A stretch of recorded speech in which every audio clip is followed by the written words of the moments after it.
I'm Samyo Hangma Rai, your English instructor, and today we're going to deal with Unit 11, Arts and Creation, titled Why is the Renaissance Important? So, let's begin. Unit 11, Arts and Creation. Why is the Renaissance important? During the Middle Ages, from about 500 CE to the mid 1400s, there were no great changes in the way of life in Europe. People did what their forefathers did before them, and there were few new inventions or discoveries. Most people believed in what they were told and did not care about anything outside their lives. One reason for this may be because only a few people received an education and books were scarce. Then a change began. People became better educated, trade and industry developed, the arts flourished, and explorers discovered new lands. We call this great change the Renaissance, which in French means rebirth. The Renaissance, which took place in Europe between the 13th and 16th centuries, was a new stage in the history of the world. Some people think that the Renaissance got started when the Turks took over the Greek city Constantinople, now Istanbul, in 1453. Greek scholars left Constantinople and settled in other parts of Europe. In these new locations, they taught Greek and shared their precious books. The study of classical Greek and Roman writers and thinkers began again, and a new desire for learning spread throughout Europe. People began to inquire into everything, and some began to question their beliefs and ways of thinking. In Germany, Martin Luther started a revolt against the conventions of the Roman Catholic Church.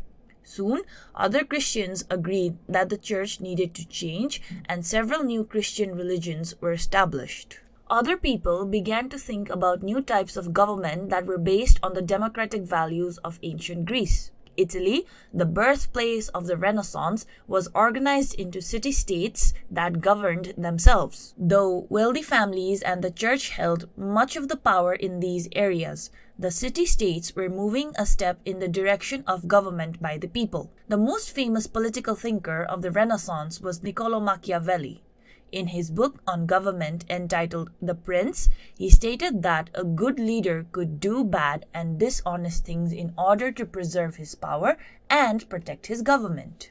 Though people in his own time thought that Machiavelli was evil for saying these things. His book is now famous and modern political thinkers respect some of his ideas. The new learning taught people to think in new ways, and it also encouraged gifted people to paint pictures, make statues and buildings, and write great literature. In fact, some of the best artists of the day did all of these things. As a result, when a person today is skilled in many areas, he or she is often called a Renaissance man or a Renaissance woman. The artistic developments of the Renaissance first happened in the Italian city of Florence, and then they spread to other Italian cities. As a result of trade and banking, cities like Florence, Venice, and Milan became very wealthy, and their rich citizens had both the time and money to enjoy music, art, and poetry. These cities produced great painters and sculptors like Michelangelo, Leonardo da Vinci, and Raphael. These artists created some of history's finest works of art. For example, Michelangelo spent 4 years painting thousands of feet of curved ceiling in the Vatican's Sistine Chapel. To do this, he had to learn a whole new style of painting. He also had to paint lying on his back beneath the ceiling as paint dripped down onto his face. Despite these obstacles, he created one of art's greatest masterpieces. A new kind of architecture also began in the Renaissance. It blended the old classical styles with new ideas. Again, it started in Florence. A cathedral had been started in 1296, but it remained unfinished for over 100 years because no one could figure out how to build the curved roof that it needed. Then, architect Filippo Brunelleschi invented a new type of dome that was higher and grander than any from the classical era. The dome marks the beginning of Renaissance architecture. From Italy, interest in the arts and new ways of thinking spread to other countries. The Netherlands became famous for great painters, England produced many writers, including William Shakespeare, and Spain had the literature of Cervantes. The new passion for learning also led to amazing discoveries in science by Galileo, Kepler, and Newton. Some of these findings went against the most basic beliefs of time. For example, Galileo's discovery that the sun, not the earth, was the center of the solar system got him into serious trouble with many religious people. They forced him to say that he had been wrong about his discovery, even though he knew he was right. The development of the printing press in Germany by a man named Johannes Gutenberg helped more than anything to spread the new ideas of the Renaissance.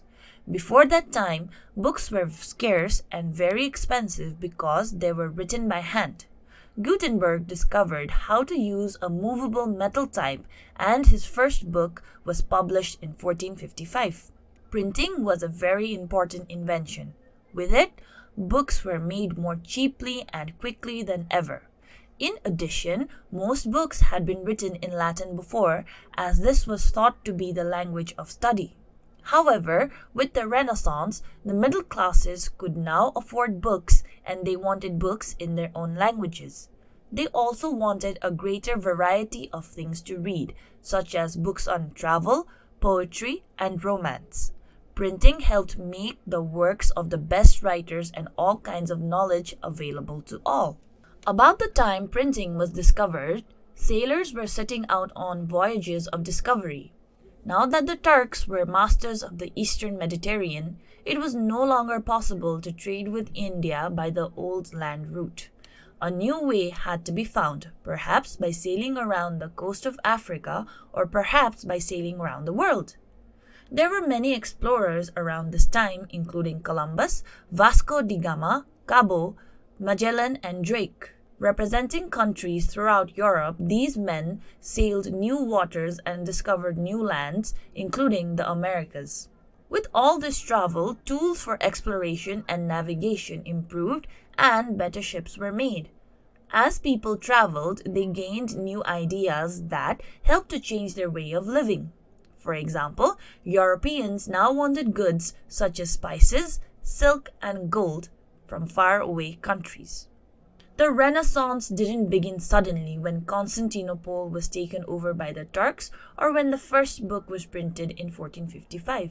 Forces that brought it about had been developing for many years as Europeans began to desire and gain new knowledge. From this new learning came the great changes that we call the Renaissance. These advancements, from the discovery of the printing to a renewed interest in art and literature and the discovery of new lands, affected almost every area of European life. They also formed the basis for many parts of our modern life and beliefs. This is why some people think of the Renaissance as the beginning of modern history. By Brocal Milada. Why is the Renaissance important? So, in this chapter, we can understand what the word Renaissance means. So, it is a French word which means rebirth. So, why is this period called the Renaissance period or the rebirth period?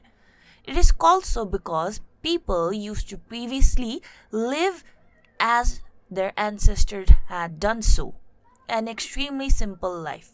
Farm, have a family, rear the family, and then pass their lives as such. So, education, trade, and industry, arts, as well as new lands were discovered during the Renaissance period. So, there are multiple speculations as to how did the Renaissance period begin. So, some say that it began when the Turks invaded Constantinople, now it is known as Istanbul. So, the scholars who used to live there, they fled, and then when they moved to newer locations, they taught as well as shared the books and the knowledge that they had with them, which sparked desires for the local people to learn. After so, people began questioning everything, all their beliefs that they had. So Italy, also known as the birthplace of the Renaissance, it began organizing itself into city-states that governed themselves. So the government, it became democratic and it was supposed to be governed by the people. So all this movement encouraged the gifted people to paint pictures, to make statues, buildings, and write great literature. So some of the best artists of those days did so. And those people who were skilled in many areas, they were referred to as either a Renaissance man or a Renaissance woman. So there are other sectors that the Renaissance helped develop. For example, art. Some of the famous artists of that time are Michelangelo and Raphael. Michelangelo, Raphael, and Leonardo da Vinci. Leonardo da Vinci, most popularly known for his famous artwork, the Mona Lisa. Next, architecture. The architecture of the Renaissance period, it blended the old and classic styles with new ideas. So, the building of a dome that was higher and grander than what had been previously, it marked the beginning of the Renaissance architecture. Next, in the field of literature, we got many writers such as William Shakespeare and Cervantes of Spain. Next, in the field of science, Galileo, Kepler, and Newton are some of the famous names of the Renaissance era. Galileo, who had discovered that the sun does not revolve around the earth, but rather the earth used to revolve around the sun. However, due to the heavy influence of religion on the people of that era, they threatened Galileo to take back his findings and to say that the sun was the one that revolved around the earth, regardless of Galileo knowing that it was the other way around. Next, printing began. So, in the olden ages, printing was not prominent. So, all the books that were available, they were written in the Latin language, which is also considered a language of the scholars, and it was all handwritten.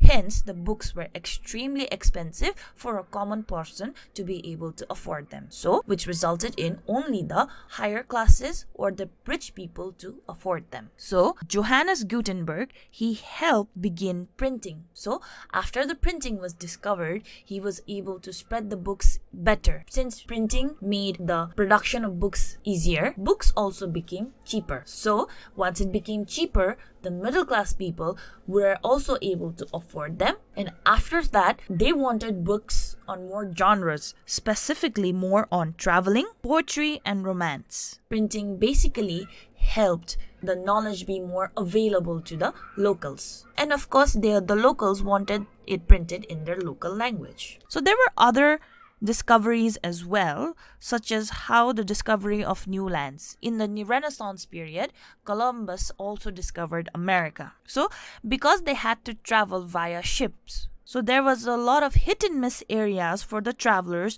to know what they could improve or what they need to remove or what they could continue when they went on their ship voyages. So, although people do think that the Renaissance began immediately, it did not. Renaissance began steadily and it did not happen overnight. There were many forces that had been in play that the Europeans had the desire to gain new knowledge. The desire to gain more knowledge came new learning and came new changes, and all those changes are we referred to as the Renaissance. So because of the Renaissance period, there have been multiple advancements in many fields that we have previously discovered, and this affected many aspects of the European life, and this has also been the basis of the modern life that we have right now. Hence, this is one of the reasons why many scholars believe that Renaissance period was the beginning of the modern times. Homework. Ways with words.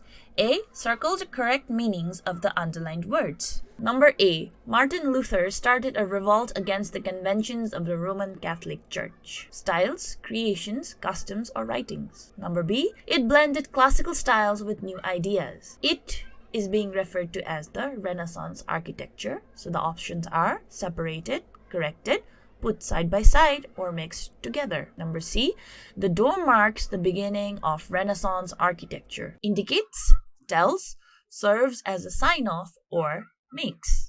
Number D, the arts flourished during the Renaissance, were almost forgotten, grew and improved, discovered, or stayed about the same. Number E, the new passion for learning also led to amazing discoveries in science, enthusiasm, emotion, logic, or power. And number D, match the following phrasal verbs with their meanings. Number A, break down. Number B, check out. Number C, fed up. Number D, fill out. Number E, get away. Number F, give away. Number G, give up. Number H, look forward to. I, make up. J, pass away. K, put out. And L, take off. So I'll do number 1. For example, the answer of breakdown can be number 11, to stop functioning, vehicle or machine. Or number B, check out can be to leave a hotel. If you have any queries, feel free to email us at learning@dearwalk.edu.np. Thank you very much.